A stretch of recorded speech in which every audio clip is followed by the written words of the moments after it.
Good afternoon! Good afternoon! Hindi ko na may action po, sir. Sabi ni iba dyan, kurbaan man ko. Nagulat kayo? Nagulat? Grabe, gulat no? Okay. Inayos ko lang yan, lalabas sinipan ko. Hindi sinabi ba? Hindi ka sunod speaker? Na. Sino daw? Bong? Pogi. Pogi. Buyag ba eh? Ang salitang ano yan, Latin mga kaibigan. Mga higala. Latin na salita yan kung sabing buyag. No?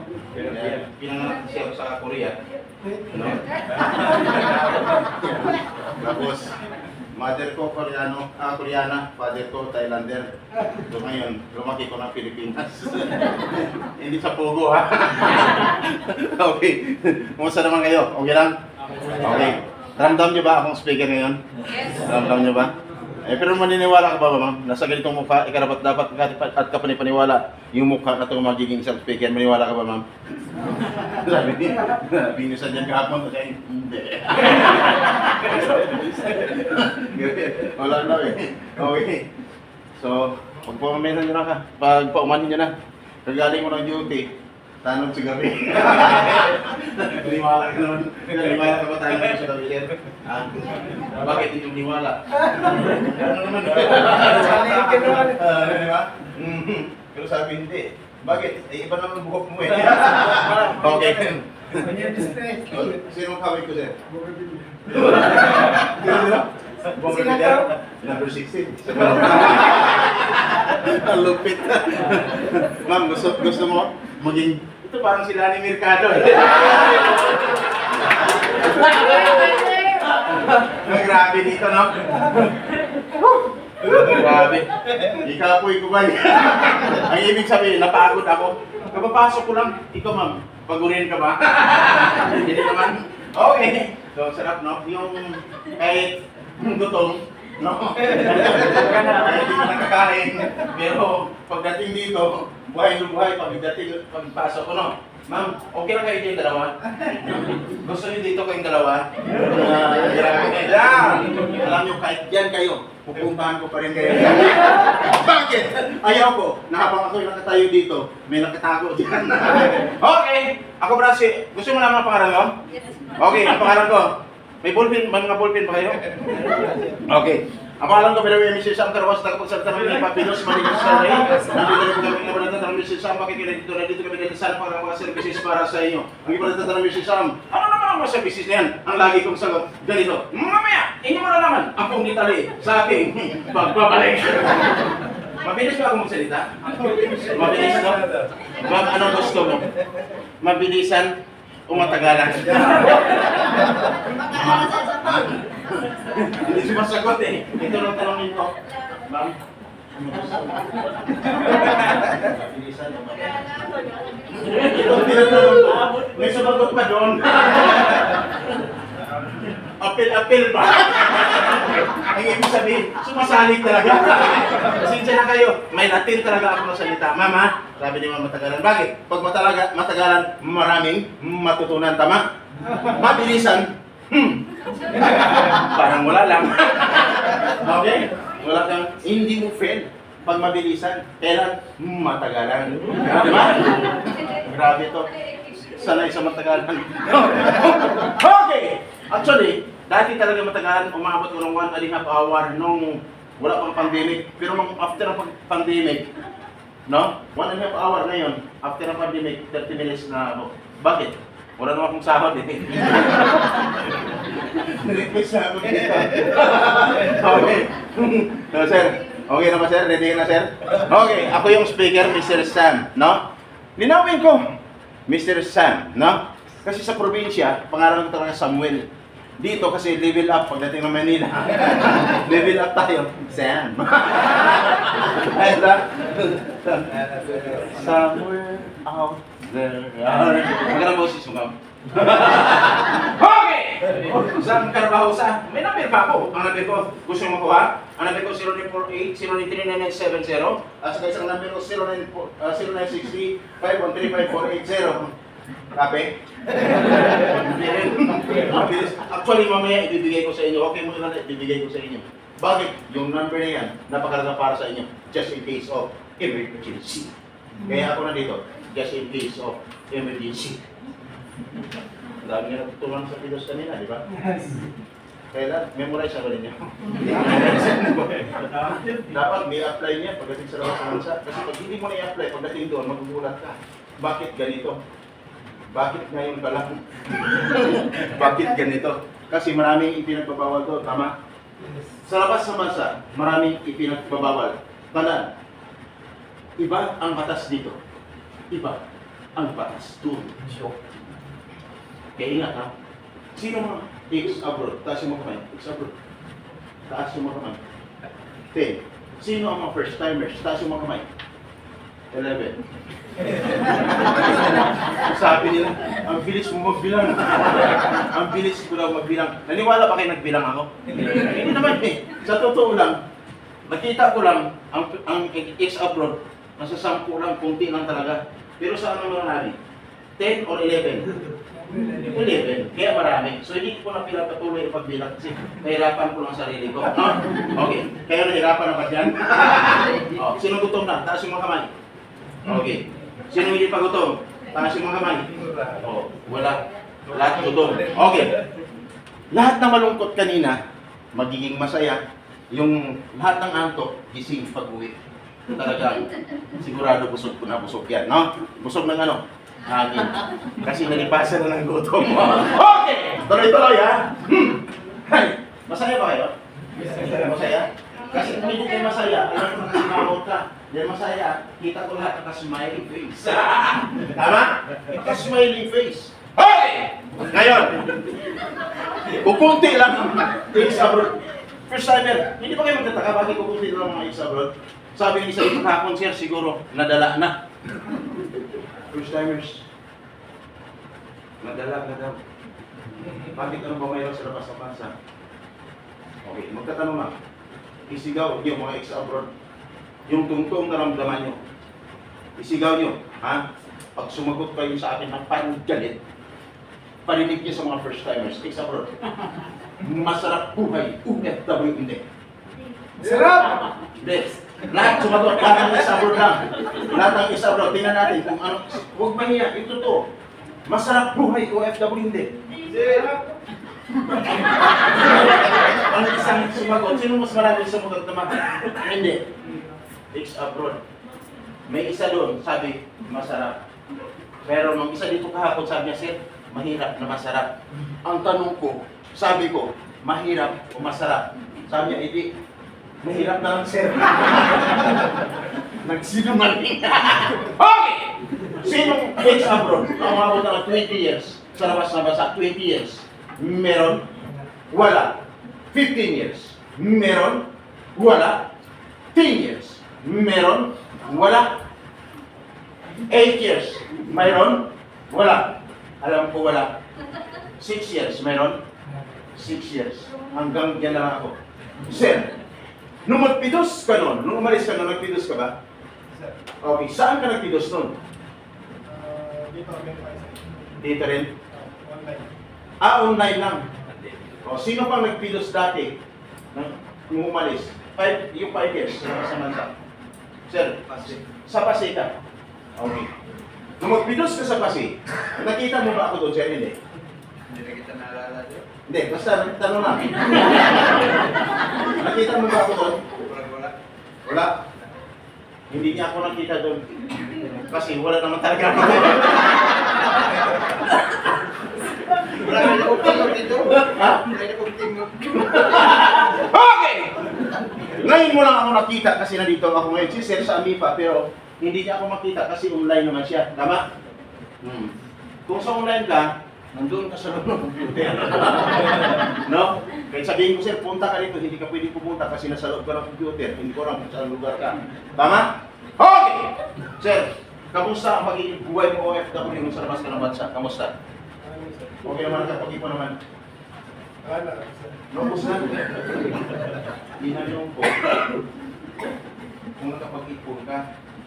Hindi ko lang tanong kung naubos na. Naubos na talaga. Nakapag-ulat ka rin. Wala pa. Bahay, ano pa? Wala na. May asawa ka na, sir? Anak. May anak. Nung pag-alis mo may asawa ka. Yes, sir. Pagbalik mo may asawa ka. Ha? Kasama rin. May asawa rin. Ngayon wala na. Mayroon pa na. Hindi ka pa pwede magsinungaling, sir, kasi makita ka ni misis mo. Yan. Taga saan ka, sir? Bulacan ka? Oh, kasi mga Bulacan, alam ko mga Bulacan talaga, alam ko ng mga taga Bulacan. Mga ano yan, pagdating sa ano, mababait. Yan. Wala ko sinabing masama, ha? Okay. O, sino taga Luzon? Luzon lang, Luzon. Taas ang kamay. Visayas. Taas yung mga kamay. At Mindanao. Meron? Ang dami. Luzon, Visayas, at Mindanao. Ikaw, ma'am, taga saan po kayo? Kapis po. Ha? Kapis. Ta? Kapis. Kapis. Day? Damo to. Pagdating ng gabi, sabay tayo mamaya. Talatado naman eh, sa buhok pa lang eh. Okay. Ma'am, hindi kita inano ha. Di ba di, magka ano naman tayo eh. Ngayon sabay tayo uwi. Anong gusto mo? Alauna, alas 3. Wala pang buwan eh. Okay. Nagpapatawa lang ako. Para mawala yung antok-tok pagod niyo. Kasi bakit? Doon ko lang makukuha, makikita kung talagang ma-open ko yung isipan mo. Buksan ko! Bakit? Mayroon akong sasabihin sa inyo. Ang daming ex-abroad. Ang daming first-timer. Ang mga first-timers. Talagang super excited, no? Pag paalis na, lalo na pag nasa Pidos na, no?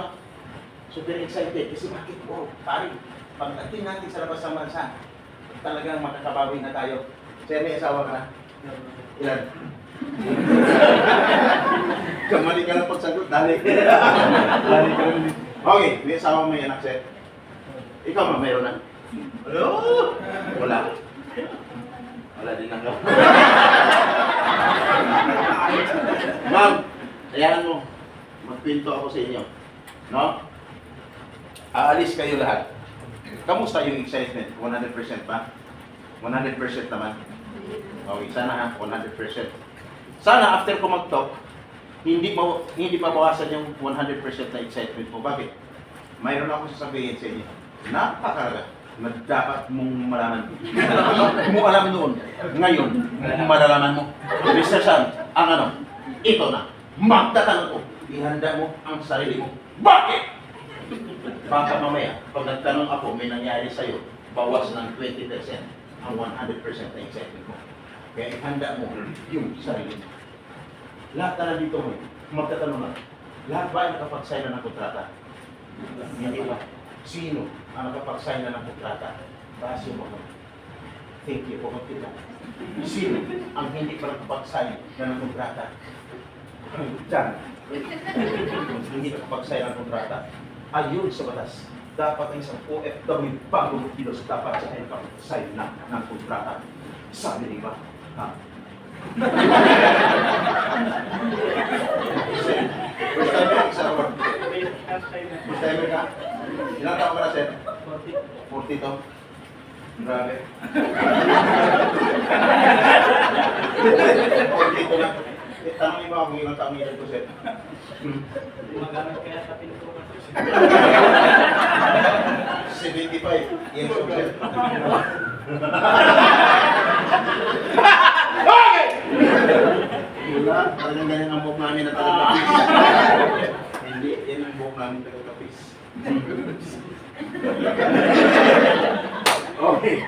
Sir, grabe to. Ano ang tanong ko nito? Hindi ka pa nakapag-sign ng kontrata.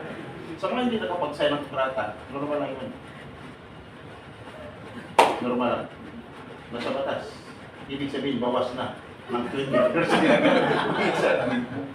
Sabi ni ba? Sabi ko naman yan.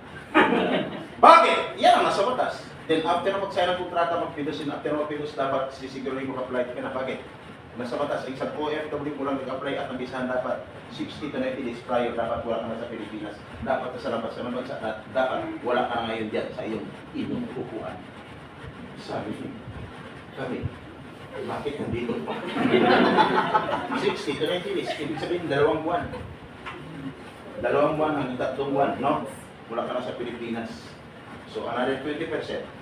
Kung nangyari sa'yo, ang natira is 60%. No? At dapat, bakit kailangan makaalis? Kasi hindi ka lang kapag sign ng kontrata ng kapag-pilos ang ibang kapag bayad ng placement fee. Kung nag-bayad ka ng placement fee, ang salary 20,000, magkano dapat ang maging placement fee? Dapat equivalent of 1 month salary na rin. Sabi ng iba dyan, tahimik lang nakatingin sa akin. Bakit sa amin? Sobrang laki. Another 20% ang ibig sabihin na mabawas doon sa excitement. Kung ang natira is 20%. At dapat, pag nagbayad ka sa lugar, sa Jollibee, sa Southking, sa McDo, sa Max Bukod, mall, hotel, o restaurant, mula sa napagit kung naman dapat sa loob ng agency. Sabi ng iba dyan, nakatingin lang sa akin, tinanong sa asipan, ha? Agency. Bakit kami? Sa Jollibee. Another 20%. Mababawas doon sa excitement mo. Ang natira is, wala na. At dapat, mayroon pa kulang resibo. Sabi ng iba dyan, sabi ko na ngayon, bakit ako kulang resibo? Ikaw, may resibo ka ba? Problema, another 20% ang mababawas. Ang natira, 0% na. Problema hindi. Sir, paano papatunayan na sa batas yan? Yan ay naayon sa batas ng Republic Act 8042 of Anti-Illegal Recruitment Code 10022 as amended of Anti-Human Trafficking Violation. Ang ibig sabihin, biktima ka. Sabi mo. Mayroong nakita ko dyan, sini ko yung tabi. Tuloy ka pa ba? Problema iba. Problema! Problema man yan! Bakit nangyari sa'yo? Bakit ginawa lang sa labas? Ginamit ang agency mo. Ginamit ang agency mo. Nangyari man sa inyo, ginamit ang agency, i-inform agad ang inyong agency. Tandaan, walang tigil ngayon. Maraming gumagamit sa pangalan ng agency. Ang purpose lang makapag-recruit ng mga OFWs, tapos magkaroon ng malaking halaga, instant millionaire. Pagkatapos, makarating sa agency, walang alam ang agency, biktima para sa labas. Tapos ang magka-problema, ang iba walang alam, inaaway ang agency. Hindi naman ang agency kumuha ng pera. Hindi naman ang agency bumiktima. Yung nasa labas, ginamit ang pangalan ng agency. Kaya dapat, may inform ang inyong agency, sabihin kung anong totoo. Bakit? Para hindi po sila maramay. Bakit? Sa kaso na yan, kung ang suspect nakulong, nahuli, nakulong habang buhay, pwede ding maapektuhan kung sino sa loob ng agency. Bakit? Accessories of that crime. Binanggit lang para ng agency. Ano ang agency mo? Sabi ng hindi. Ito po. Walang pinalaman ng agency sa nangyari sa labas na may agency. Kaya dapat malaman ng agency kung ano nangyari sa inyo sa labas. I-inform po sila. Malinaw. Pagdating sa labas naman sa may problema ng dapat, maraming pagbabago. Lahat na banggit kanina ng Imam Sandra Lin, halimbawa, hindi nasunod. Pagbabago yun. Tama? So, pasok po yan sa tinatawag na anti-human trafficking violation. Nagka-problema ka sa labas sa masa, dapat i-inform pa rin ang inyong agency. Sabihin kung ano totoo, huwag magsisinungaling. Bakit? Maraming nagsisinungaling, nahirapan sa trabaho, gusto lang umuwi. Tandaan, pag may violation ka sa pinirma mong kontrata sa Pilipinas, pwede kang pagpabayaran ng company ko doon. Employer. Pag employer mo naman may violation, pwede din po silang pagpabayarin. Kaya dapat, sisiguruhin kung gaano ka totoo yung sinasabi mo. I-inform ang agency, pag-iusapan na maayos, sabihin mo ng totoo. Kaya minsan, tinawagan mo ng agency mo, nahirapan nga pupunta. Kasi nasa Pilipinas eh, tama? Anong gagawin mo? May number ako na ibibigay sa inyo. Yung number niyan, tulad na banggit ko kanina, yung 0948-0939-970, pwede yung tawagan. Yung isa 0963-513-5480, pwede nyo rin tawagan. Sino mo kasagot pag tumawag ka? At sino mo ka-text mo kung mag-text ka? Walang iba, kung hindi, ako. Pag tinanong mo sa sabi ko, nandito na ako. Sinong action ang problema? Walang iba kung hindi, ako na rin po. No? Sabi mo, ikaw dun. May ako. Hindi. Kaya ako nagbibigay ng number eh. Yung number na yan, ingatan ninyo. Gusto yung madalang number mo? Gusto mo dala? Okay. Ibibigay ko sa inyo maya. Mr. Sam, anong gagawin mo? Kausapin namin ang agency, no? Diplomatic way, ang gagawin namin, pag-iusapan ng maayos ang purpose, mapabilis ang paglutas ng problema. Nasalit ng isang problema, ipaubaya sa matagalang proseso, no? At hanggang sa makarating na sa abogado, gagastos ka ng malaki, libo-libo. Dito, sa amin, libre. At lifetime pa ang servisyo. Ayos ba? Saan ka lalapit? Sa may bayan? O libre? Libre. Number ko. Mr. Sam, gaano katotoo yung sinasabi mo? Buksan mo. Kung may channel kayo, may mahilig kayo manood sa YouTube? May hindi kayo manood? May mga data ba kayo? O buksan nyo, lahat ng may mga data, taas yung mga kamay. May cellphone ba lahat? O, lahat ng may mga cellphone, no? Buksan nyo yung data, i-search nyo ang Kaagapay space ECTV. Kaagapay, tapos space ECTV. No? Pag nakita nyo dyan, nakasalamin, kulay itim, sombrero, kulay itim, parang cowboy. Walang iba, kung hindi ako yan. Nakita nyo na ba? Space. Okay. Agapay space. Ha? Nakita nyo na? Kaagapay, Space. space, ACTV. Sierra Charlie Tango Victory. No? Ibig sabihin, Sam Carbajosa, no? True Vlog. Pag nakita nyo dyan, wala kayong, yan. Nakita nyo na. Pag nakita nyo, wala kayong ibang gagawin, kung hindi, i-subscribe nyo. Bakit? Pag sinubscribe nyo, makikita nyo doon yung mga sinasabi ko. No? Yung mga umuwi na walang sweldo, no? Kaya lang dyan, puro ano yun, puro mga sa pidos-pidos yan. Pero sa old, at sa popular, nandoon yung mga dati na mga ikansinan ko, pero hanggang ngayon walang tigil po. No? Yung mga tinatanggal sa trabaho na walang sapat na